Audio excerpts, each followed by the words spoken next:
I want you to hear from Sally Regenhard, lost her 28-year-old son, Christian. I want to run a 2-minute clip. Several months ago, I was interviewed by a PBS show called Religion and Ethics Newsweekly. I lost my only son, firefighter Christian Regenhard, on 9/11. He had only graduated from the Fire Academy 6 weeks before 9/11. Before that, he served his country in the United States Marines. He was a recon sergeant, and if there's any Marines in the audience, you know what that means. Just like Rosaline's brother Sean, he was a Marine. There were many Marines and many members of the armed forces who were lost on 9/11. I'm here today to thank this conservative group for allowing us to come and speak the truth. When we first learned that there would be a mosque and cultural center erected near 9/11, we were in a state of shock. We could not believe it.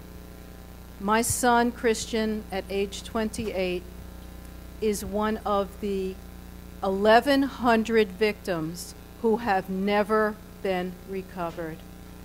I heard for the first time today this heartbreaking autopsy report that I've never heard it before, and I want to thank the Talon family for sharing this, because the American public has to know what really happened there, the devastation and destruction.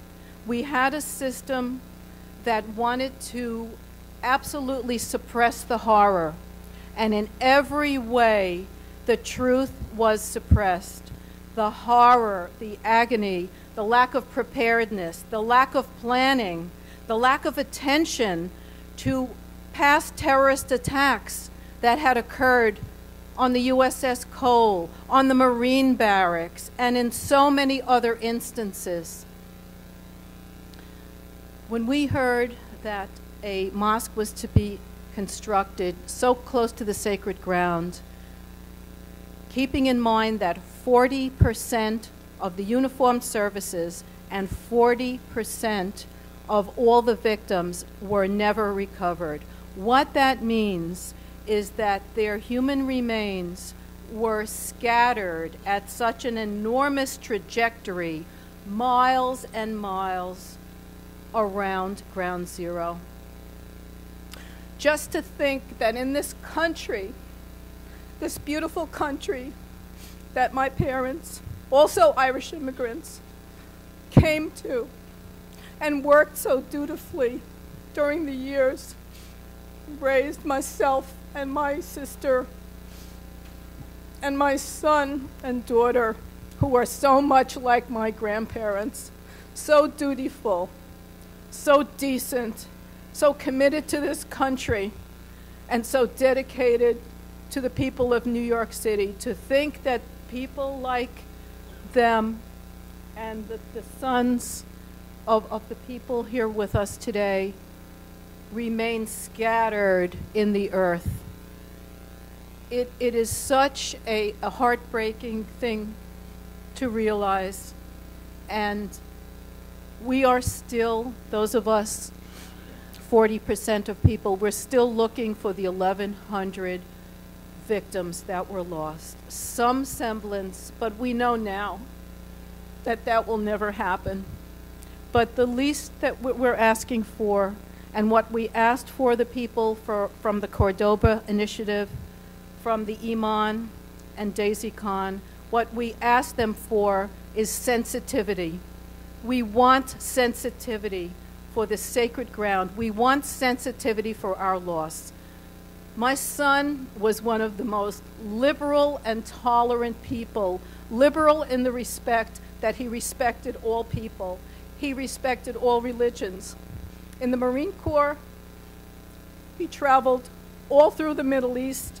He brought back artifacts from the Middle East, a Persian rug, and so many other things. He loved people, but in this terrorist attack, which had the greatest loss of life on American soil since the Civil War, this attack that was orchestrated by demonic cave-dwelling barbarians who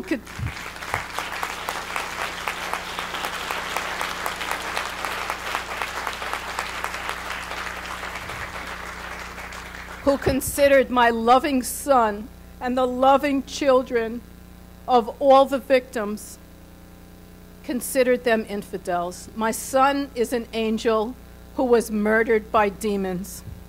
I'm sorry that we weren't able to see the film. That's what I said on this PBS show. It showed both sides of the issue, but I have to say that nothing rings so true as the request of the families for sensitivity. Give us the same sensitivity and tolerance that these people are asking for at Ground Zero. In conclusion, I would like to say that with 2 exceptions, we have been so thoroughly disappointed and rejected by all the elected officials in New York City.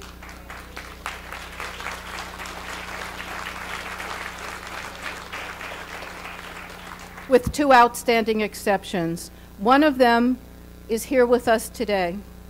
New York City Councilman from Queens, Dan Halloran. I want to thank you for your stand as being the only city councilman in New York City to stand up for the sensitivities of the families. Thank you. Thank you very much.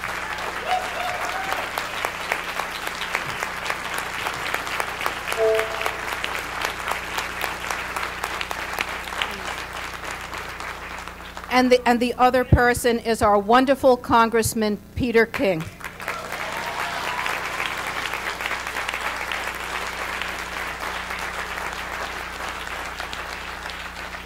I cannot express the gratitude of the 9/11 families. These people risk everything to stand up for what is right. The families of the victims will never be silent. We also want to thank the Conservative Party, and we want to thank, above all, Pamela Geller and her organization. Without her, we would never have a voice.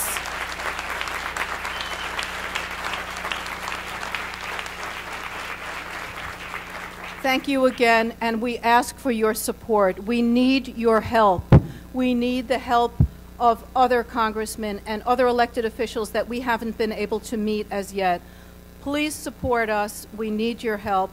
God bless you for coming today and for listening to us. Thank you.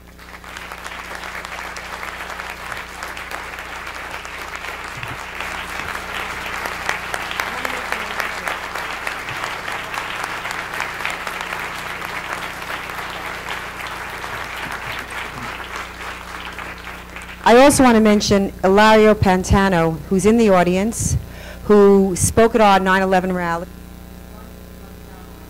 This has to be a campaign issue because, you know, it's bigger than the mosque. You know it's a national security issue. I'm hoping we have time. We're running late that we'll be able to hear from Ilario Pantano. Ilario, are you here? He's right here. Support this man's campaign in North Carolina.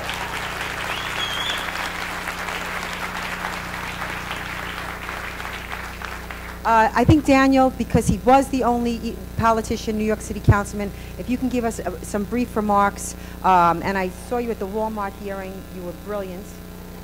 I mean, talk about a den of cavemen. You were amazing. Oh my God, what Neanderthals.